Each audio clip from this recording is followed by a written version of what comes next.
Nair, past National Vice President and Governing Council member of CREDAI National,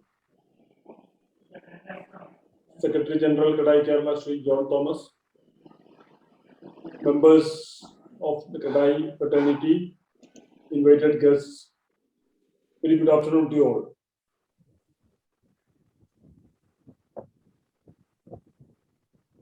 As our ongoing endeavor to conduct training programs and webinars which is relevant to our industry, today we are celebrating our 100th training program.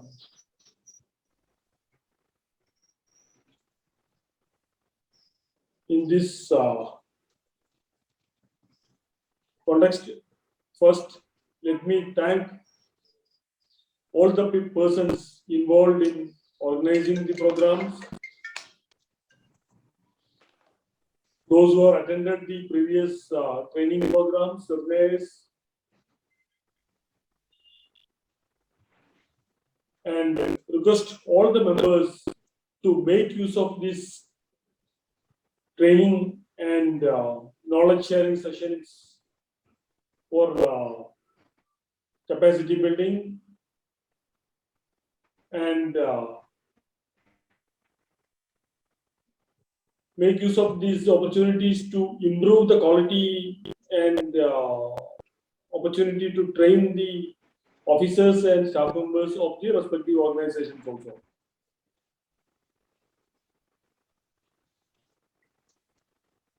We are going through a tough time, the impact of COVID-19 and its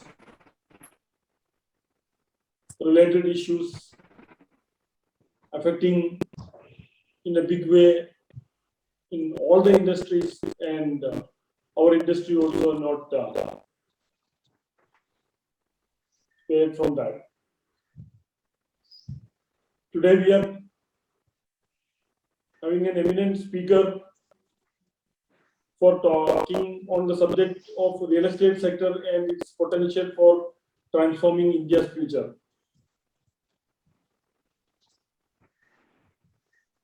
Mr.Venu Rajamony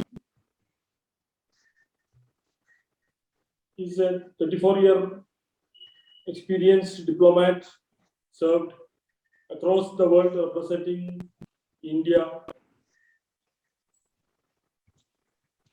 and he is also a well-known speaker and a scholar in international relations.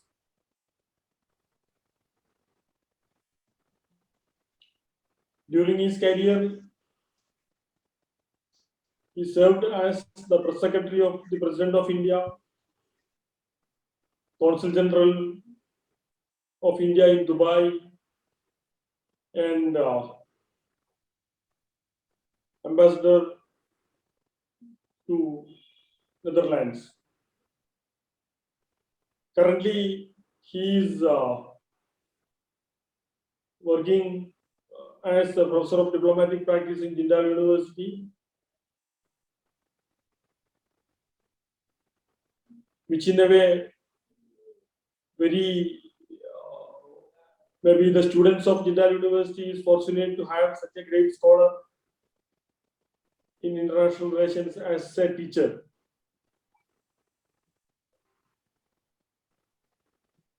He was also represented as permanent representative of India in various UN-related organizations, and a very good option or a very good person to tell us the way forward after the current difficult situations. On behalf of CREDAI Kerala and on behalf of all the participants, I welcome you, sir, for today's webinar. Mr. Venu Rajamony also very passionate about the development and other activities in Kerala, and his support and help to the Kerala government for Rebuild Kerala initiative as ambassador in Netherlands, and on his personal level is very much commendable. Once again, I welcome you all for this program and request Sri Rajendran Nair to introduce the theme and speaker of the day. Thank you. Over to you. Yeah. Good afternoon.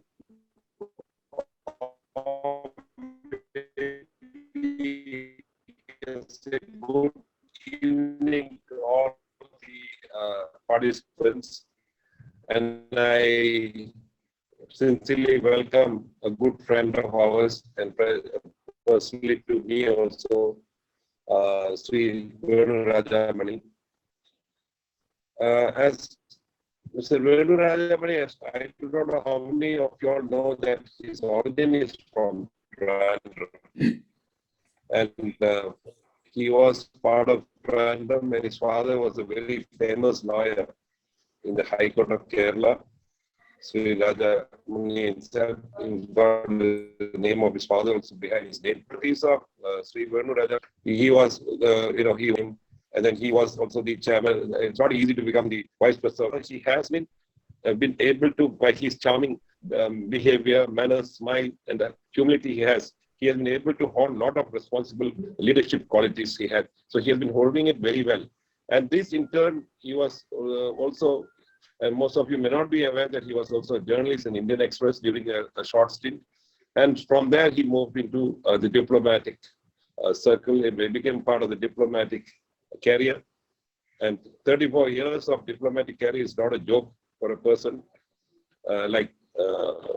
for a person to have it, because you have traveled all over the place, you have met all the best people, the leaders, everybody, and and more than that, he was press secretary to one of the most dynamic presidents we have, the late Sri Pranab Mukherjee. He was there for 5 years as press secretary, and traveling with the president, meeting all the top who guys all over the world. So I believe that we should be proud that we have a Keralite from here who has been part of the international scene, and seen the world all across, and probably he's one person wherever he has done small stints of role, he has left a mark in everything, whether it's going to be Netherlands, whether he's in Dubai, and all those places. I think there is something which I think he has been very, very successful in leaving a mark that he's always remembered even after years that he has come off from his career. But today he is also a sought after speaker by a lot of people.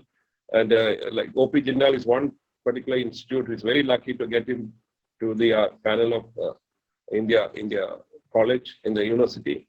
And I'm quite sure the students are going to have a great time listening to a great person like him who's going to guide them and make up and probably bring in the young Indian students who are going to be outstanding students in the years to come. And then Sri Venu Rajamony, I'm quite sure that he'll be, when he's even, wherever he was, he has been able to even use whatever there.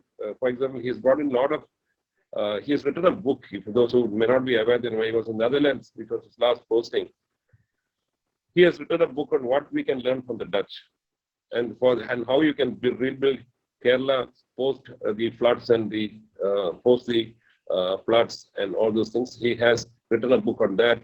He's also written a book on India and Netherlands, whether past and present and future. And this is something which I think is commendable, because you have been able to put it in writing, and you are very sure what you are writing, and that is being put to the people to understand what has been happening in the places like Netherlands, how you can handle and block. Plus, he has gone and offered the services to CM. I'm quite sure that the CM of Kerala should use him even now, because he is one person which definitely I think the government should use because of his PR, his press relationship with the media. And I'm quite sure that Kerala will be very successful in having a person like him to advise the CM on international relations and for international investments. So on saying that, we have, while we are talking about when the CREDAI came to the 100th year, 100th training program, we are now to the 100th, and Elizabeth is the person who has been responsible for this. Incidentally, Elizabeth is his classmate in college. And Srikant's wife also, I think, Rema is also a classmate of Venu. So, we thought that it would be ideal that we have Venu across to talk to us because his experience is going to show out on us. And, he'll be probably enlightening us of what are the things happening around in the field. And as far as real estate is concerned, I'm quite sure that, he'll be able to throw more light and tell us what is going to happen in how real estate can help us to transform India. But I think more than transforming India, we should say how we'll transform Kerala. Because this Kerala has to be first transformed, then only we can think about India.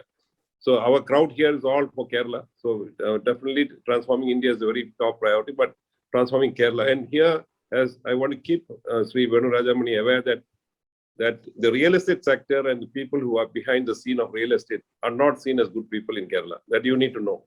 Because you are talking the whole bad lot of people here in this audience. Because we are supposed to be crooks, we are supposed to be mafias, we are supposed to be lobbies. So they all think that all this real estate means must be something that these guys are really bad guys. But it is not that all of us personally. I'm quite sure that you will be able to vouch for us and be an ambassador for CREDAI and also ambassador for CREDAI Kerala to propagate the message that CREDAI is an organization where you have all good people and not bad crooks and all that. And these guys are really doing business and not swindling people because with the Real Estate Regulatory Authority around, we have now been falling in place and most of the CREDAI always had the code of conduct over the years, but with CREDAI, with RERA coming, the Real Estate Regulatory Authority coming, controls have come in, and I think all the builders who even the fly-by-night operators have left the scene, and I'm quite sure there's serious players around. And here is something which I think you need to really tell us that how real estate sector has got its potential for transforming Kerala and also India. With this, ladies and gentlemen in this audience who are seeing this Zoom meeting, I welcome Sri Venu Rajamony and to this particular this program. And I'm quite sure that all of us after listening to him will go back will be very happy that today we have spent our time positively and going to use it and feeling that our business is going to prosper better. I know that Sri Venu Rajamony is going to tell you that don't worry, everything is going to be great, and you guys are going to have a great time in coming years. So let us wait and hear from Sri Venu Rajamony. Thank you. Thank you, Raghu. I request the Chief Guest Sri Venu Rajamony to address the matter. Thank you very much, Raghu, for that introduction and opening remarks. Thank you, CREDAI Kerala Chairman, Mr. Mehboob. And good afternoon and hello to all friends from Kerala, from CREDAI Kerala, as well as outside who are joining this session.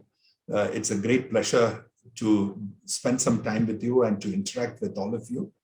It is also a great honor to be invited to be part of this 100th training session, which is a landmark and which shows how much CREDAI is doing to improve the capacity and skills of its members.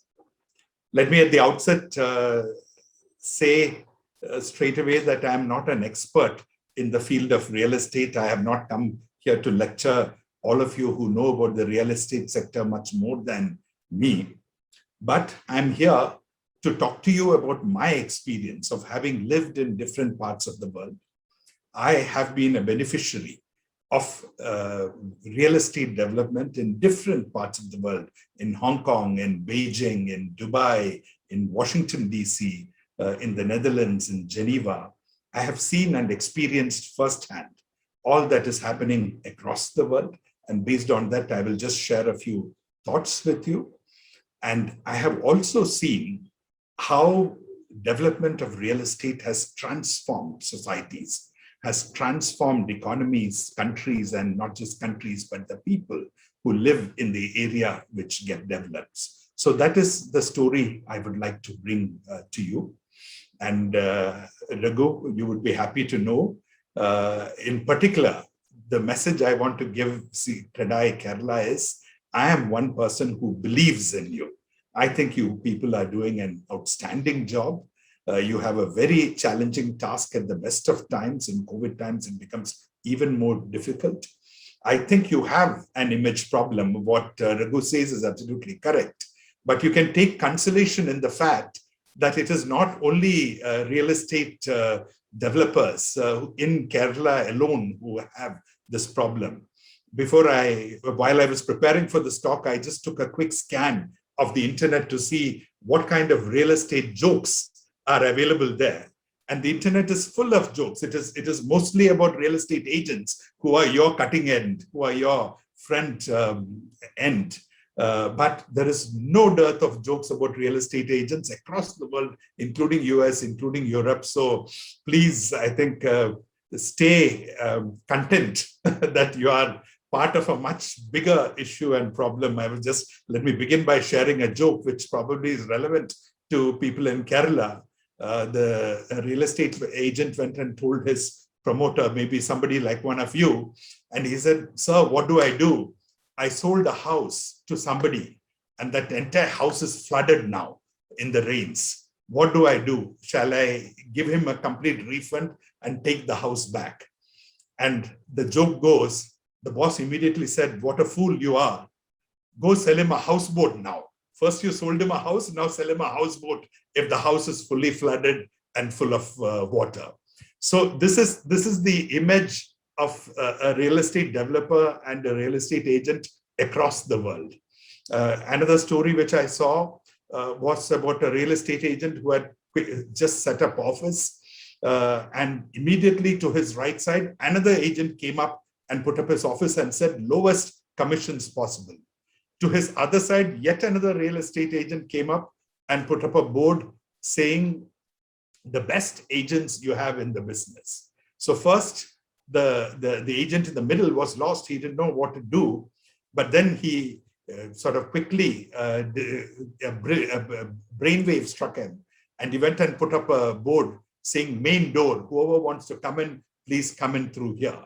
This story is also reflective of the cutthroat competition which often marks the real estate sector. And all these jokes are not from India. They are not from Kerala. They are from the US. They are from across the world. So the image problem for the real estate industry, in my view, is something which exists across the world, but it is not something which cannot be addressed. It is not something which cannot be changed. And it is something which can be worked on. And I will come back to this towards the end of my talk with some suggestions as to how I think CREDAI can address some of this. So I said, I'm someone who believes in you. And I also believe all of you have extremely challenging tasks. There is no doubt, despite the best claims of either the central government or the state government, I think ease of doing business is not a daily reality for business in general, but particularly when it comes to the real estate sector. It is more a case of, as somebody said, dare to do business. You need to have a lot of courage. You need to have a lot of persistence. You need to have a lot of backing and a determination to pull through difficult times if you want to come into the real estate sector. There are issues of regulatory hassles, there are procedural hassles, there is corruption, there is lack of infrastructure, there is lack of logistics, there is a lack of adequate skilled manpower. You name it, a whole host of challenges confront the real estate sector in India, and I'm fully aware of that. Let me also add personally that I myself just renovated my house in Cochin through the COVID period. And I discovered how difficult renovating one small house was, and how much of time delays occurred, how much of cost overruns occurred, how it was difficult to find the workers that you required at the right time. And I can well imagine what all of you would have gone through in your respective projects during the time of COVID, and how you have come through that. We still have COVID with us, but things have improved from the first wave and the second wave, and hopefully the country and the economy will continue to improve. Let me go on to say that I began my career in the Foreign Service 34 years back in 1986. And when I went from Cochin to Delhi, I had studied in Delhi in Jawaharlal Nehru University before, which was a small university campus, and then I was in government housing. So I was not really exposed to real estate developments as we know, as we call it. I had lived in a nice little house in Cochin. I had grown up in a house in Trivandrum. So I had seen the typical Kerala houses, but not the large-scale developments that today happen in India as well as we see across the world. So my first exposure to big real estate development was in Hong Kong. And that was quite an exposure. I'm sure most of you know Hong Kong. The biggest businessmen in Hong Kong are all real estate developers. And it is a small island territory, but which has done extraordinarily well in the field of real estate development. The days when I landed in Hong Kong in 1987, it was still the old airport.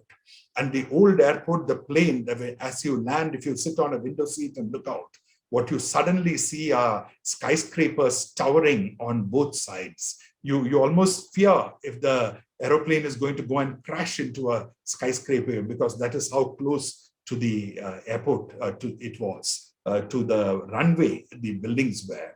And the runway itself extended into the sea. So when you finally touch down, you only see water on both sides, and you're almost afraid as if you're going to land in water. So it is in a mecca of real estate that I started my foreign service career. And my first residence was a high-rise apartment of a kind which we had never thought of or heard of in Kerala. I was on the 32nd floor of a building. And the first fear I had was, what will I do if the lifts don't work? How will I climb up and how will I climb down? And in my entire stay in Hong Kong, the lifts never stopped work. I never had a reason to panic. I never had a reason to worry about. And that is where I discovered the joy and the pleasure of living in an apartment where right at the foot of your building, you have a supermarket, you have a bank, you have a swimming pool attached to the complex, you have a play area for your children, all the facilities which all of you are probably involved in creating, or the bulk of you are involved in creating, and already an important section, a small but important section of people in Kerala are getting access to these world-class facilities. What I learned in Hong Kong was not only how important or how convenient it is to live in these high-rise developments, but also how critical it is for a city to provide public services. I just mentioned 24/7 power, 24/7 water, but also excellent public transport system. Hong Kong is so dense, Hong Kong is so congested that though there are lots of cars, the large majority of the people rely on public transport, and the public transport comes into every major housing estate. From the housing estate, you can reach anywhere in the city you want with the greatest of comfort and convenience. And of course, Hong Kong is geographically located where you have houses which provide you with spectacular views. That was also where I discovered the challenge of the first house I stayed in looked inside the complex, overlooked the children's play area and the swimming pool, but not the seaside. But subsequently, I shifted to another house and an entire vista opened out to me. Every room in my house had a beautiful view of what is known as Lama Island. We could see every ship coming into the Hong Kong harbor. The sun used to set in front of us, and there would be glorious sunsets. So everything that one can say is associated with modern, urban, residential life, high-rise buildings, and all the comforts and joys that they have to offer was exposed to me when I was in Hong Kong. And even now, what amazes me is that with so much development, with Hong Kong having returned to China, even now how there is constant new buildings coming up, constant redevelopment of areas, improvement of existing buildings. There is a culture within Hong Kong where real estate is accepted as one of the most essential, most critical, and most legitimate activities, which not only bring them the resources and the support that they need, the profits that businesses make while creating such wonderful structures, but also it brings a certain amount of respect to them in society. But having seen all this in Hong Kong, I went on to a posting in Beijing. And I have to say that I served twice in Beijing from 1990 to 93, and then from 99 to 2002. And in 90 to 93, Beijing was still a city of bicycles. There were few high-rises in the city, most of which were what were known as foreigners' compounds, where diplomats and all other foreigners would live. There was one large hotel which was known as the Friendship Store, the Friendship Hotel. There was one large department store known as the Friendship Store. One of the biggest and the most beautiful hotels, the China World Hotel, just opened. It was constructed during my stay there, just opened during my stay there. So it was a city which was full of lanes, as in Trivandrum is known for its lanes. So Beijing also was known at that time for what was known as hutong, which means a lane in Beijing. And most of the people, most of life happened in these small lanes. And then there were these big roads and big vistas, big public buildings, but no residential area. In those days, the Chinese could not own a house. But when I went back to China in 99, and this is the 10 years in which China completely transformed itself. The big difference was, first, the Chinese people got the right to buy private houses on their own. And that spurred tremendous economic development across the board, across China.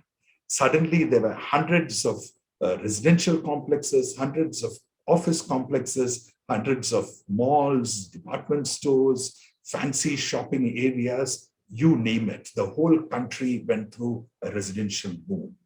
One of the most, like Beijing and Shanghai led that residential boom, along with Shenzhen in the south and the southern city of Guangzhou. But there is a particular city in the northeast called Dalian, which I should tell you about. President K.R. Narayanan, whom we all know well, visited China in 2005, and I had occasion to travel with him to the city of Dalian and visit the city of Dalian. The mayor of Dalian, a person known as Po Xilai at that time, was one of the brightest and most considered, most upcoming Communist Party leaders of China. And he had created a marvel in Dalian. Wherever he was very proud to show off his city to the president, as well as to the entire delegation, which include members of parliament, a large number of journalists. We were taken to the city square, which had been completely redeveloped. Beautiful fountains had been put into the city square, which was declared a no traffic zone, only pedestrians could go there. He had introduced musical fountains. So sitting in the city hall, there was a beautiful balcony. He could look up onto the city square and he could manipulate personally the music and the fountains if he wanted. He had introduced a team of women policemen on horses. The most good-looking women policemen perhaps that you could find in Dalian city. Everyone was trained in horse riding, and they, like you have a change of guard in Buckingham Palace, they would do evening parade through the city square, which would attract large number of people, domestic as well as foreign tourists. And then we were taken for a drive all around the city to see beautiful sculptures which had been created, parks which had been created, and housing developments, each one which took the best from each country. There was a Swiss area which emulated the Swiss chalets. There was an Italian area which had Italian villas. There was a British area where there were English country houses, and all this meant for the Chinese. There were housing projects meant for the foreigners, but this was not just for the foreigners. A large number of them were also going to rich Chinese who had already started making their resources through business and through various other activities. China had already started becoming the economic superpower that it has become today. So what I want to emphasize is in the course of a conversation with Mr. Puchilai, especially with a group of journalists, one of the Indian journalists tried to provoke Mr. Puchilai and asked them, sir, we have gone around and seen your entire city, but I don't see China here. I only see the West here. Whatever I see is all Western. There is nothing Chinese in what I said, and this is very tragic. And you can imagine a sentiment of this kind coming from an Indian and an Indian journalist, because many of us share such strong views regarding the West and regarding ourselves and our culture and our civilization. But what Mr. Puchilai responded was what struck me and remained in my mind and which truly impressed me. His response was to tell this Indian journalist, my dear friend, you are from India, I'm from China. We are people of India and China are as entitled as anybody in the world to enjoy the best of luxuries, the best of living with clean air, clean water, good roads, and a beautiful city. Why should we say that any improvement of a city is Western? We must prove to the world that we can make cities as beautiful as you see in the West. We can make real housing as beautiful as you can see in the West. We can make parks as beautiful as you see in the West. That spirit, which pervaded a lot of China through the 90s and still exists in China to a large extent, I will again come to it, is what has made China the economic success that it is today.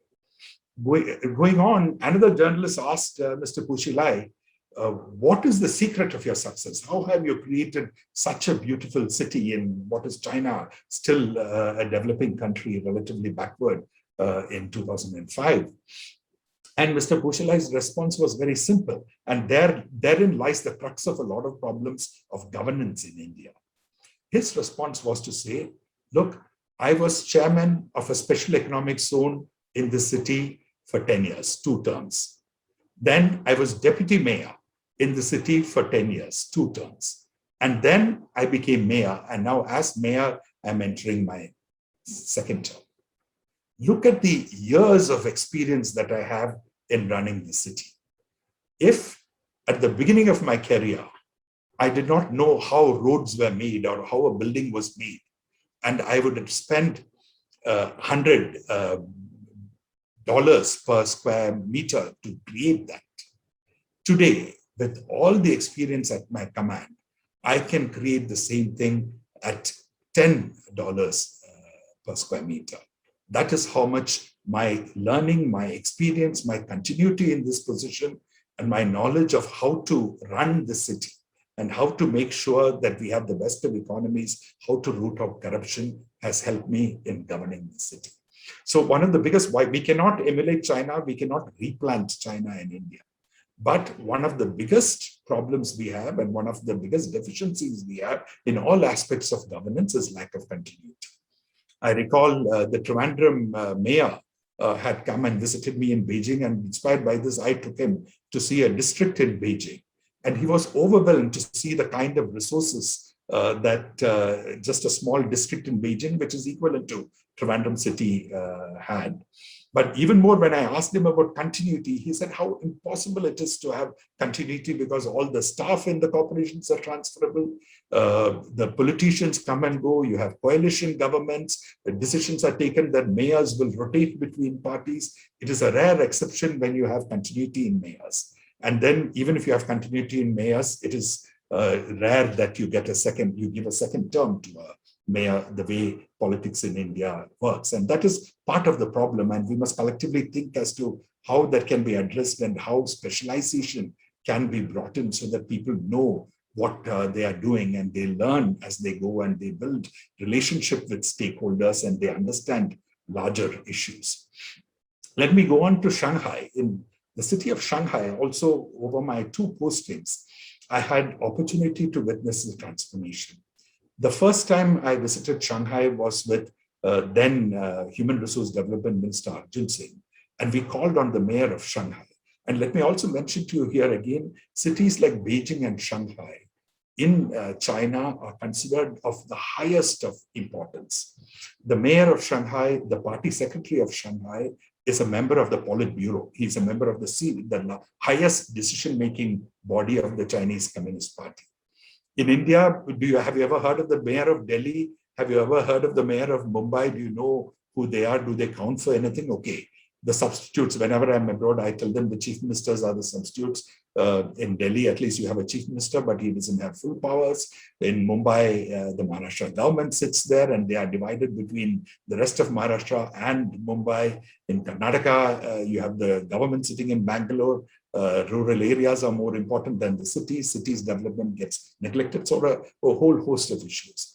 But there in China, one of the reasons for their success is one of the reasons their cities are truly showpieces for the world is because of the high importance they give to leadership of the city, because they realize that managing a city of 26 million people and all is no easy task. Nobody is trained to do it.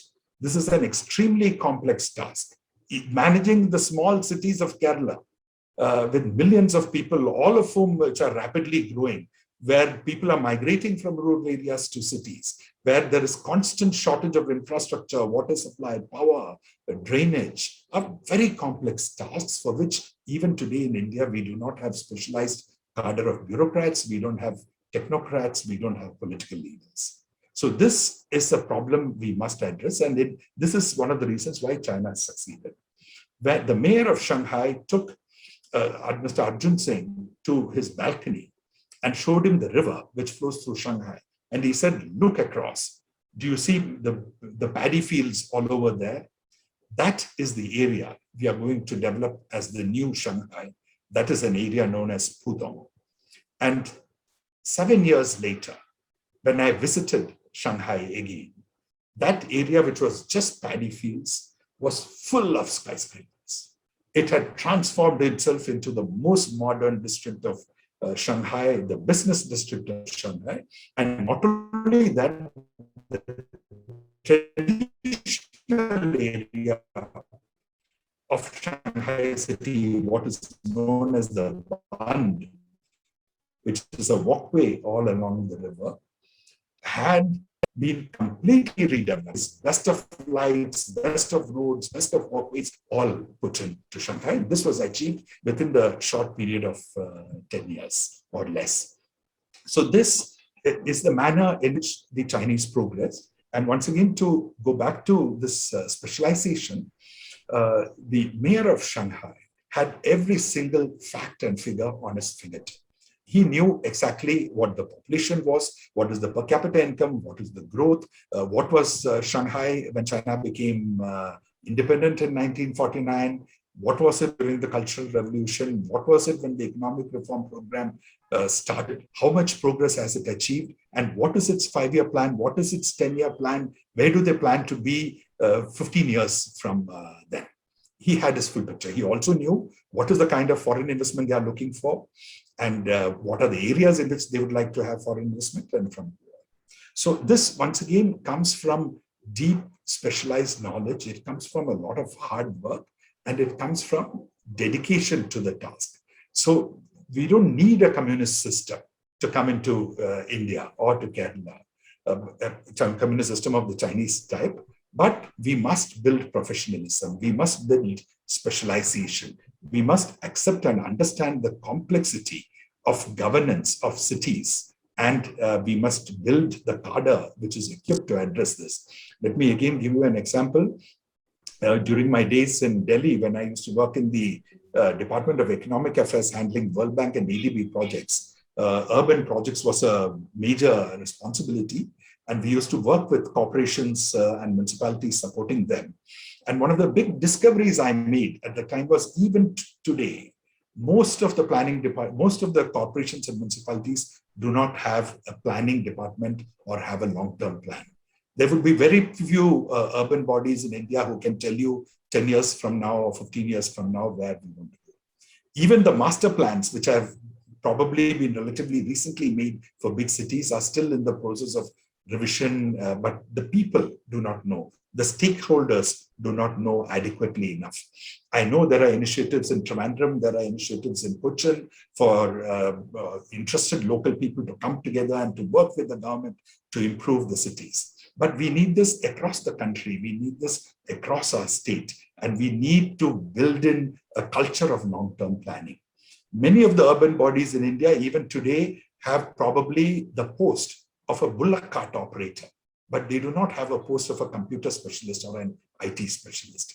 Our urban bodies have not adequately caught up with what is happening in the field of technology, with how technology can aid governance, with modern management concepts and systems.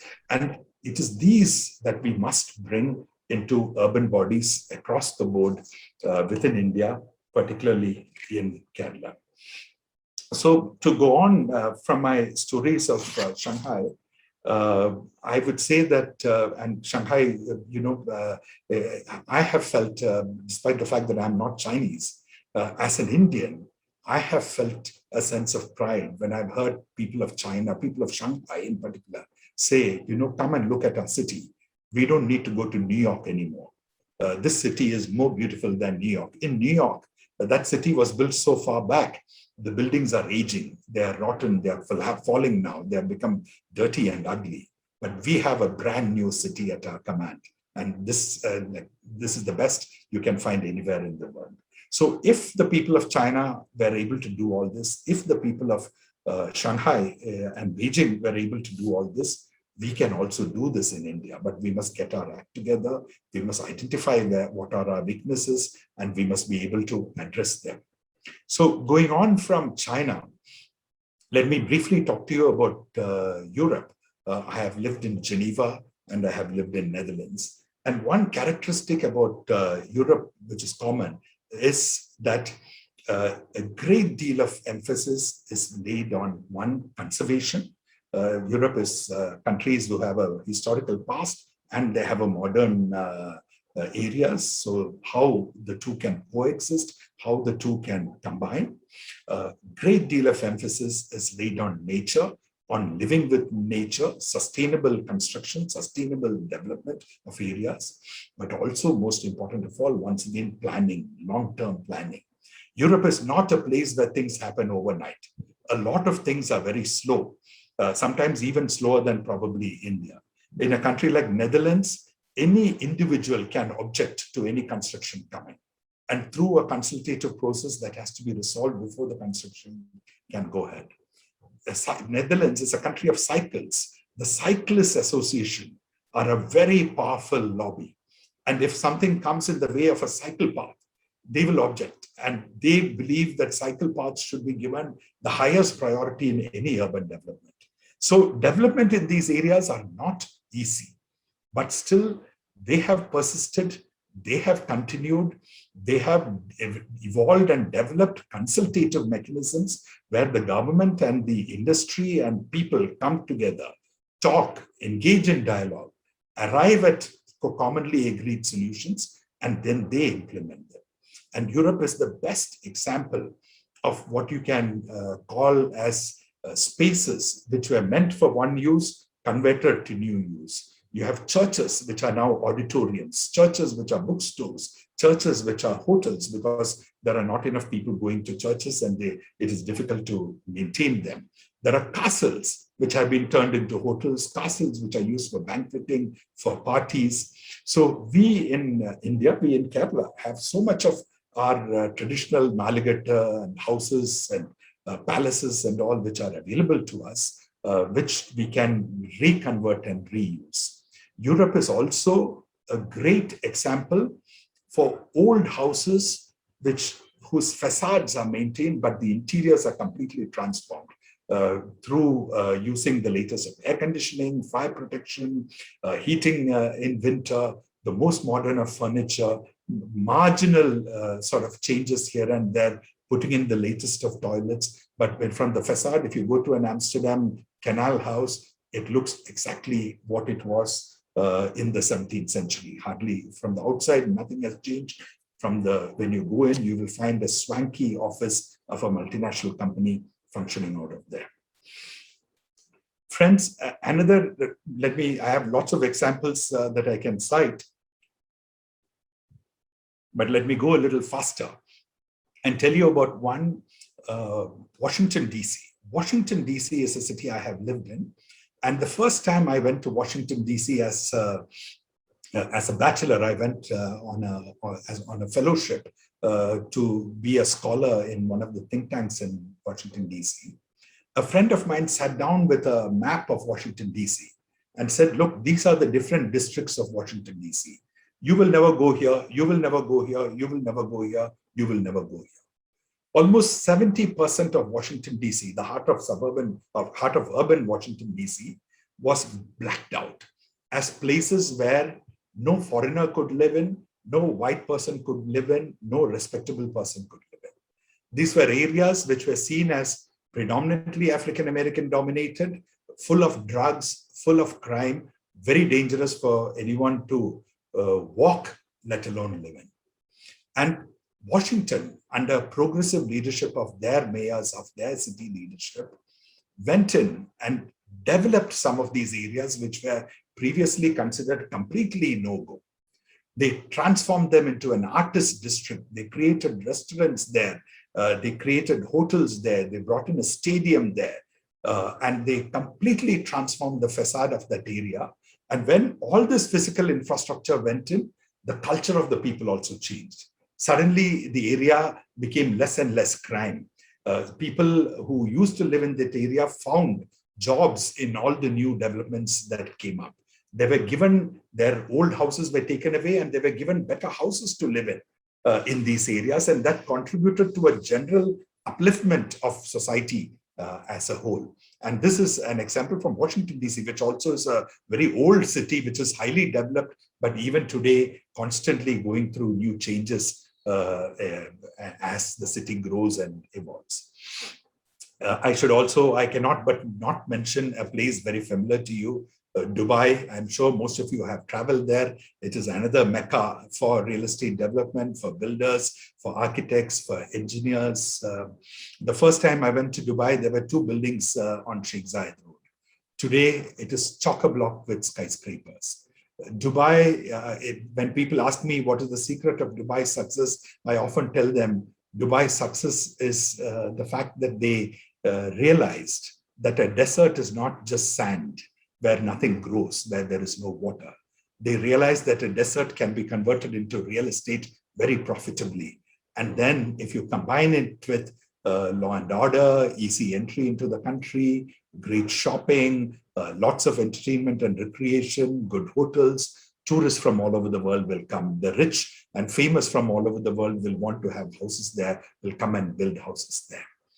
In Dubai, all of you would know, they have created artificial islands to add to beachfront. They have resorts deep within the desert to give you the desert experience. They have created little creeks through which you can go. There are hotels who have a little creek within it, where like in Venice, you can go in a boat to your room. There are shopping arcades, which are both in the traditional style as well as modern shopping arcades. One of the most beautiful department stores I have ever seen anywhere in the world is the Ibn Battuta Mall in Dubai, where a mall is used to educate people about the history, about the country and geography, the countries through which Ibn Battuta traveled.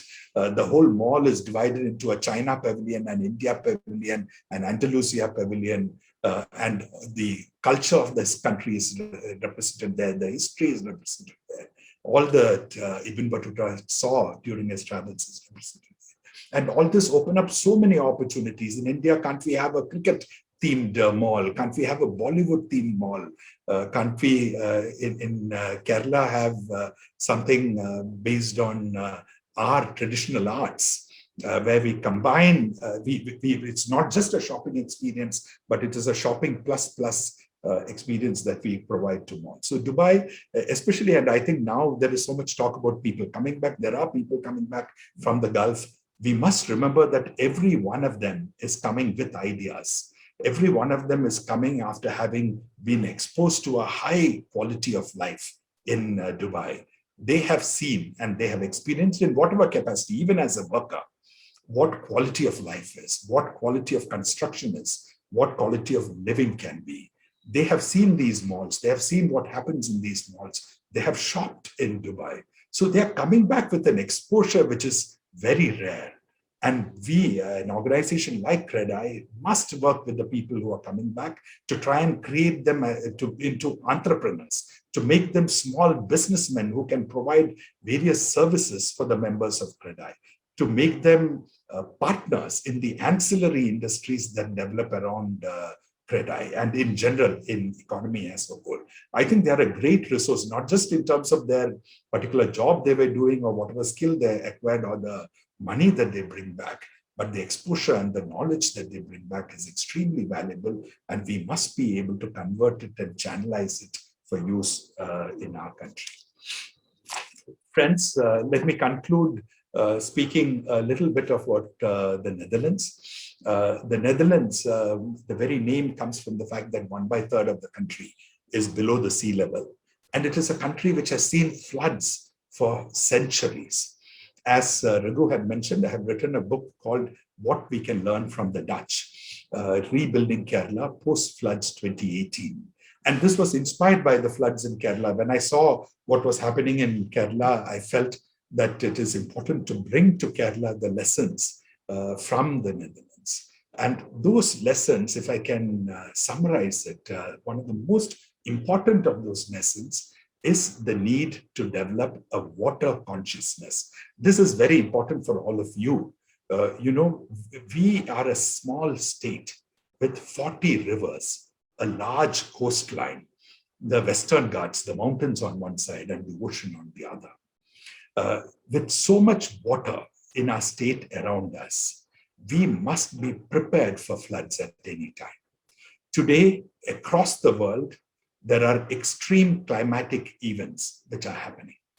We saw the unexpected floods in Europe. We saw the unexpected floods in the US. I saw somewhere that there are people who say when you create a house, actually you have all the land underneath to create basements and to go below also. But then you saw in New York and in New Jersey, people in basements were suddenly flooded by this flash floods which came. Many died, many had to be rescued. So what we have to realize is that because of climate change, extreme climatic events are going to stay with us. Either we will have too little water or we'll have too much water. And we must be prepared for these extreme climatic events. There is nothing you can do. You cannot predict it in advance. You cannot stop it, but you can manage it. And you should manage it well so that the loss of life is eliminated and loss to property is kept to the minimum. And it is that kind of water consciousness which marks a country like the Netherlands. The Netherlands has not had a major flood for decades together, but every year, every day, they still prepare. During this European floods, every other country was hit, but not the Netherlands because their level of preparation was far better. In the Netherlands, every child has to learn swimming mandatorily in school, and not just ordinary swimming, but with full clothes on and shoes on. So that if there is a sudden flood and you're caught in water, not only can you swim to safety, you can also help others swim to safety. In contrast, what I read in the newspapers is during the floods in Kerala, people are so obese, people don't have a fitness culture, even to wade through water for a certain amount of distance was difficult for them. The fishermen had to come in, the heroes of the floods, they had to help people transport them and take them away to safety. So preparation, a water consciousness, best of preparation, best of planning, repeated drills on how to deal with the floods, and comprehensive integrated farm planning. Whenever you make a real estate development close to the water, you must factor in the fact that there could be a flood in future.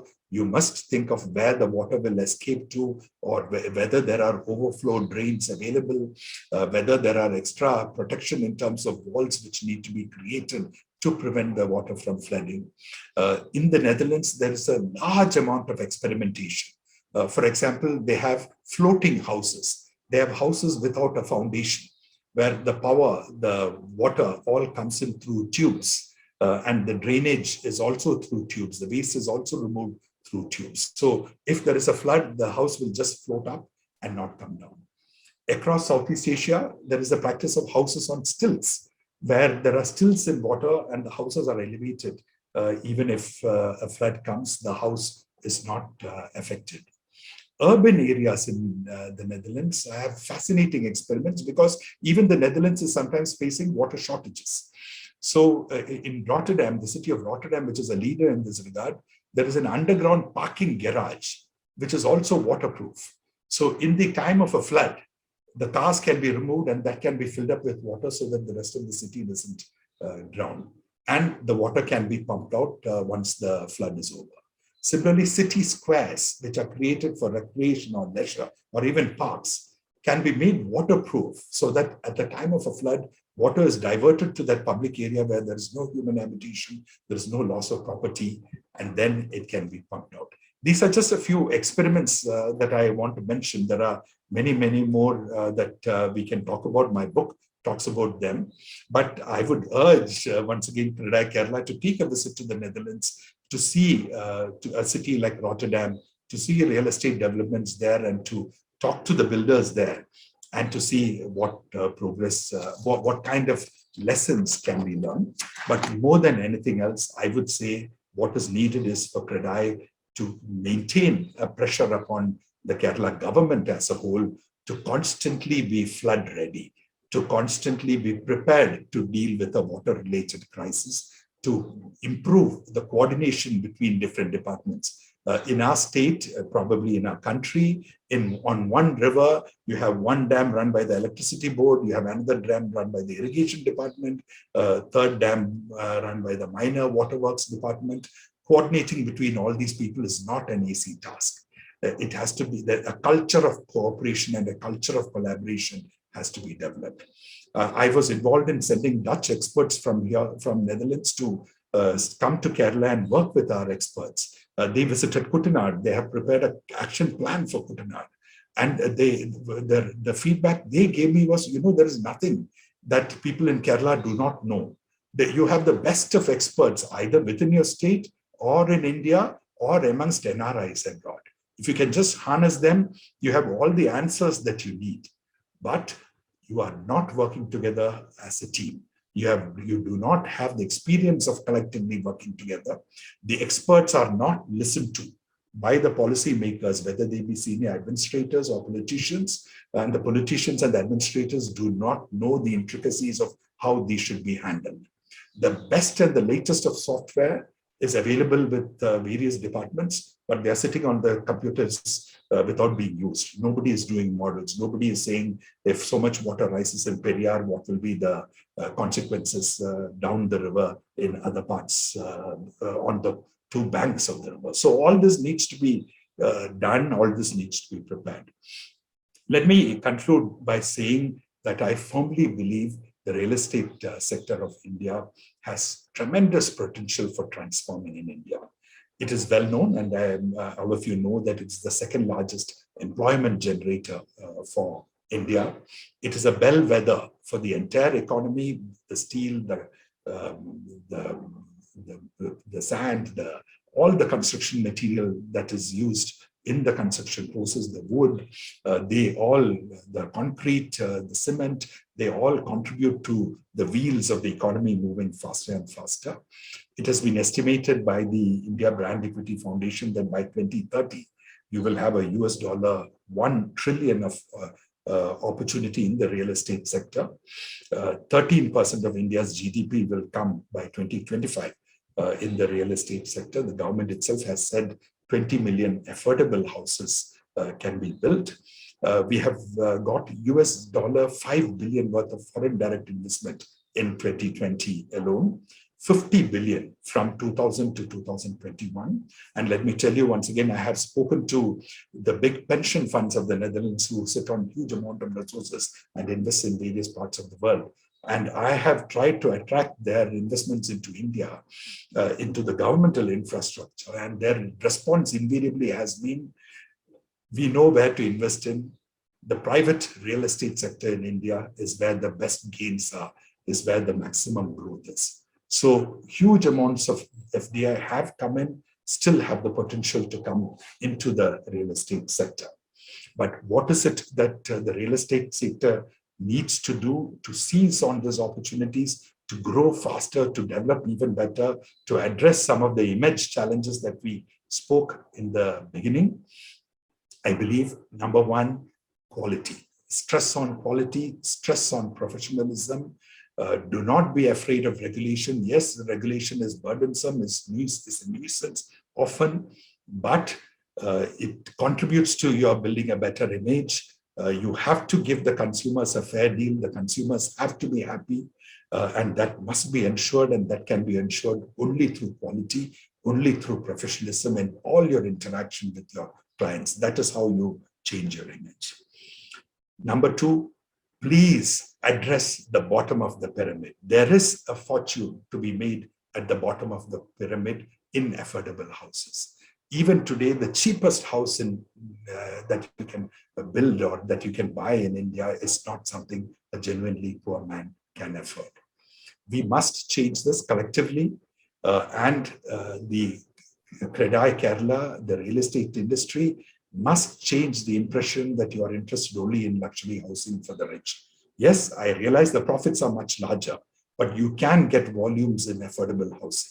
So go for a volume, even if your margins are lower, treat it as cross-subsidy with your luxury housing, but give an impression to the people, give an impression to the political leadership, to society at large, that you believe in affordable housing, you are willing to work with the governments, you are willing to give the poor a decent shelter, a decent roof over their heads. And this roof can be things that they can purchase or create sufficient properties to develop the rental market so that you can put out apartments, small apartments for poor families to live with reasonable quality of life in the heart of our cities, because the rich cannot do without the poor. They need the poor to provide them services in the cities. We do not want slums. The slums have to be transformed. Thirdly, I was very happy to know that CREDAI Kerala has a skill development academy. This is a wonderful initiative. You must develop it. You must expand it. India, despite our large population, despite our traditional knowledge and skills handed down generation by generation for a large number of people, we do not have enough skilled craftsmen. We do not have professionally trained people. We do not have people with certificates and qualifications. This will help them go abroad if there are opportunities in the Gulf or other parts of the world. This will also help develop our economy. This will help develop quality and professionalism. I was just today on Twitter, I was seeing that the big Dutch multinational, Axel Nobel, has started a paint academy to teach people painting professionally. And the technology and the materials in the field of paints, the variety which is available, the colors which are so much that you cannot expect your average painter that you pick up from the street to know all this and to execute it. You need professionally qualified people. You need to work with the big companies in training such cadre.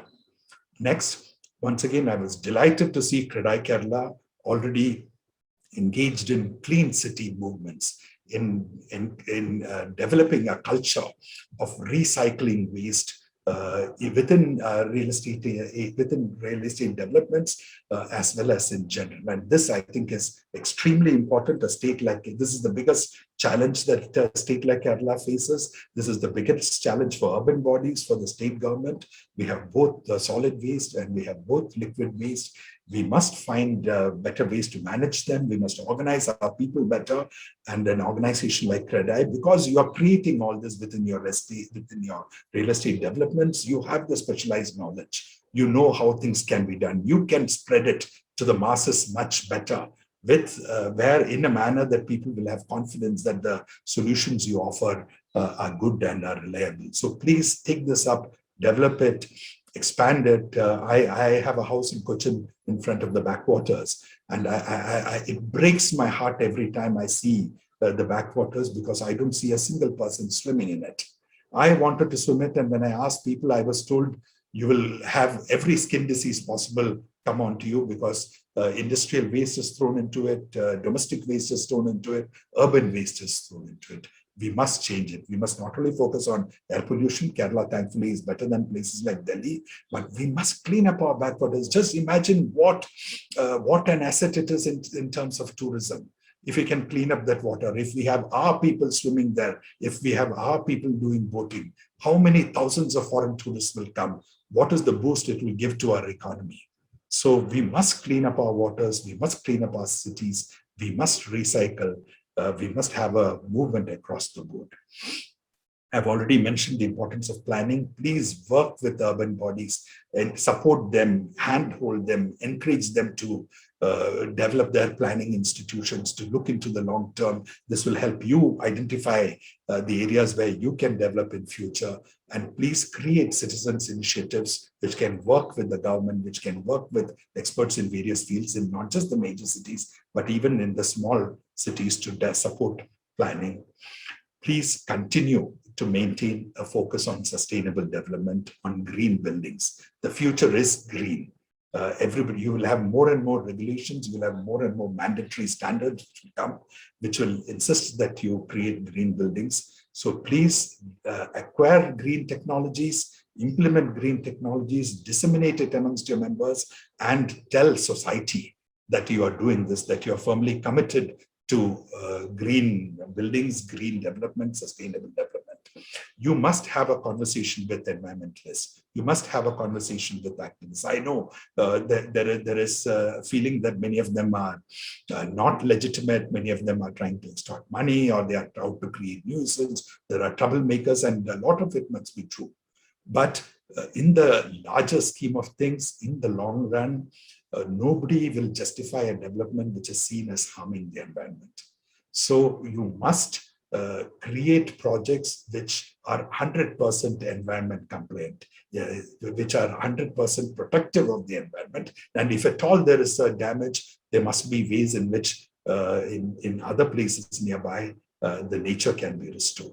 So this is a complicated dialogue. This is a complex dialogue, but this is a dialogue you must have. And you must start and take up with as much earnestness as possible. And then let me say, labor. Please look after your neighbor. Please give them the best of treatment possible.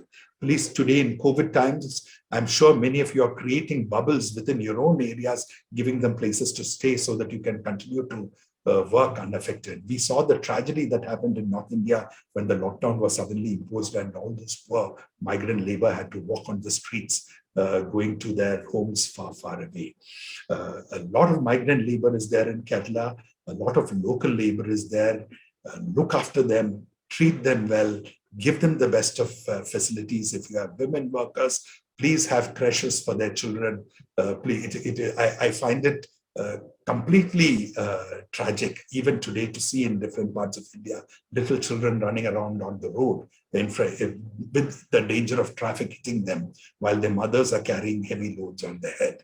Such practices are simply unacceptable. Whoever is engaged in implementing a project must take responsibility for the workers, for their health, for their safety, and for their children. Friends, I'm sorry I have spoken much longer than what I wanted, but I hope you found what I had to say interesting. Let me once again reiterate what I said in the beginning. I have great faith in you. I have great faith in the ability of the real estate sector and the potential that exists for a transformation of India through a development of the real estate sector.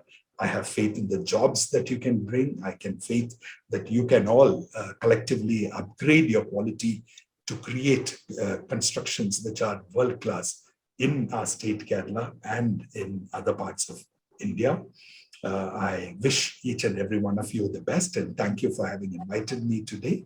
I look forward to continuing to interact with you and extending to you every support possible in whatever manner I can. Thank you. Namaste. Thank you, Mr. Venu Rajamony, for the insights you have given all of us, especially regarding the urbanization process happened in China and Western countries, city urban management practices, importance of water consciousness in Kerala, and many other things.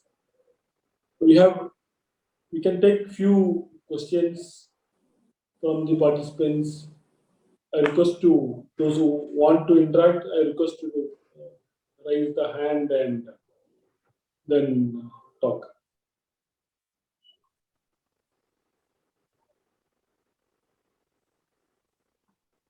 Anybody want to ask any question? They can come forward. I saw some hands come up already, I thought. Mr. Elango? Yeah, please go ahead.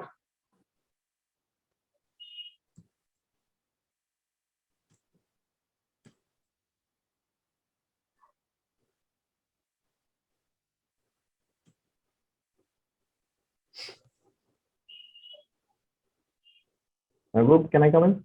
Yeah. Hi, good evening, Venu.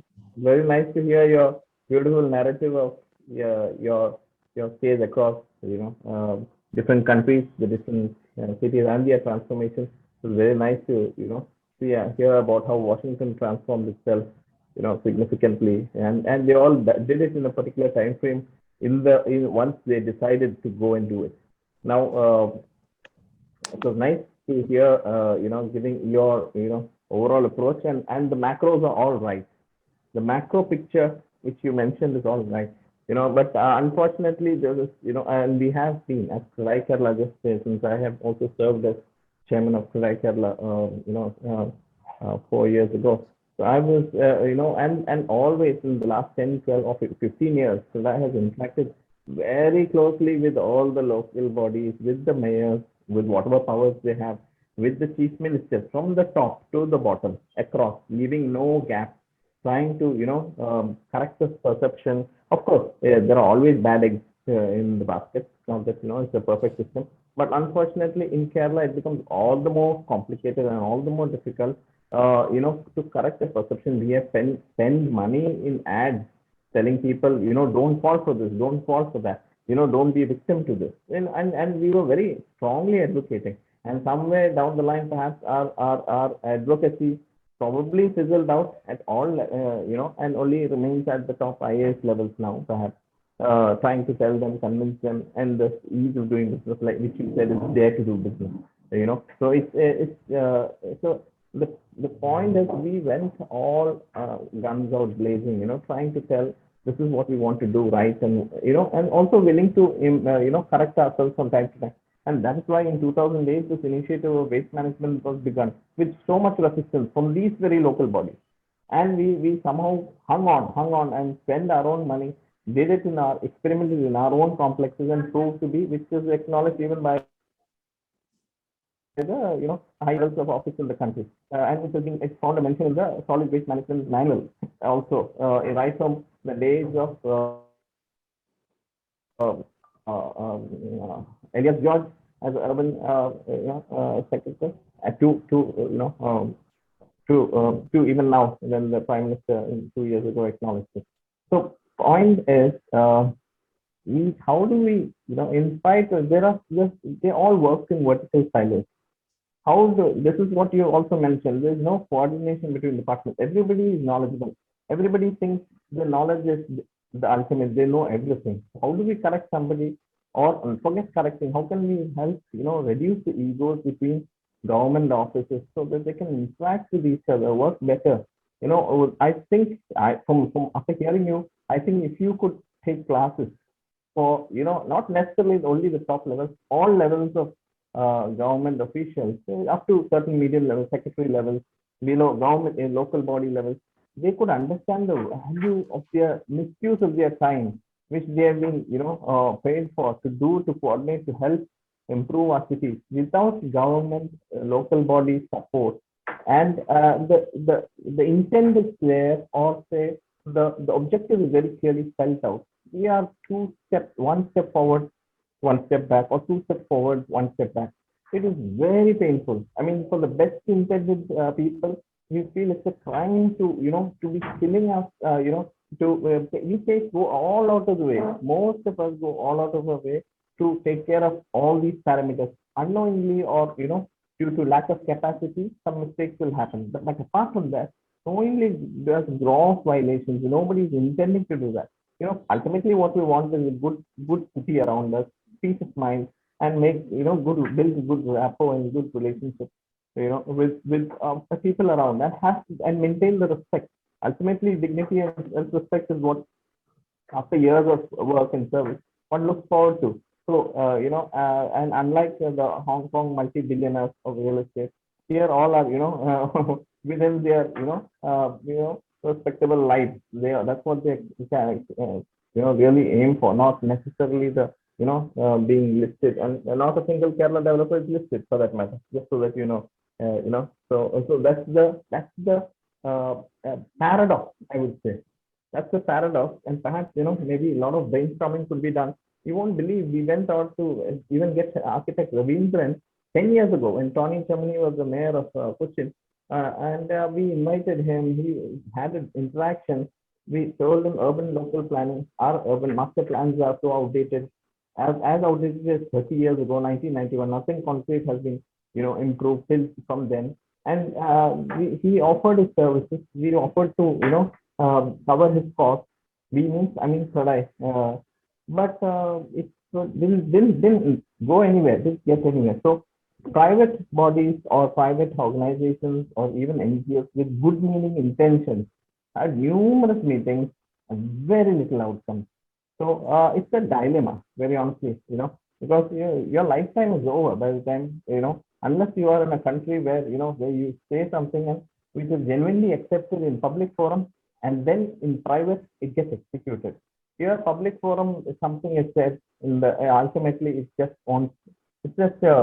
wishful thinking many a time. So I'm not trying to be too pessimistic, but I'm just saying, the numerous interactions and then the success outcomes are so less. So we try to confine ourselves to do simply keep whatever the responsibilities our developers take upon themselves, try to do a bit, and still keep the relationship good with the local bodies. We don't go tom-toying and saying we can do this, we can do that, because even if we say in English, they say please come join. Nobody said come join hands with us. No local body will say that. Even in waste management, after proving that we can manage 50 tons of waste a day, extra decentralized, no local body is necessarily inviting, because there is the other factor. And I think everybody knows what that is. I don't want to say that in asking words.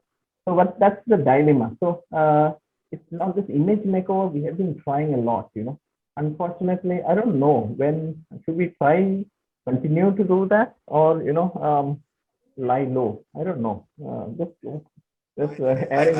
I think you should continue your efforts at whatever level, both individually and collectively. In fact, I thought it would be good if I know people know about Dubai, but still how real estate development has transformed societies, transformed people. If more examples could be brought to the attention of people of Kerala, both through mass media or through, say, can you create something? CREDAI could think of a museum, maybe a city museum or a museum which tells stories of Dubai, tells stories of China, stories of Washington, DC, stories of Singapore, and how Singapore has grown and developed, and encourage more and more people to see this, to learn from it, to be exposed to it. It has to be a gradual process. There is a former member of Planning Commission, Mr. Arun Mehra, who has written a book where he says that improving governance in India is like redesigning an aeroplane while flying. So this applies even more to Kerala, though maybe it's not an aeroplane, really designing a horse cart or a bullock cart while an auto rickshaw while running at full speed is the challenge that we have. But we must first of all transform ourselves into a plane. We must redesign it, and we must get it to move to the best of the ability. So more dissemination. Many of our cities, at least Cochin or Trivandrum, could have a city museum, which again talks about the history of the city and how it has transformed. What are the plans for the future? All of you create such beautiful models in which even before a development comes, you show prospective buyers, this is what will be there, this is what will be there. So similarly, for an entire city, it will be wonderful to visualize it and to educate our public, educate our younger generation but most important of all, the policymakers. You can take one more question if anybody wants to.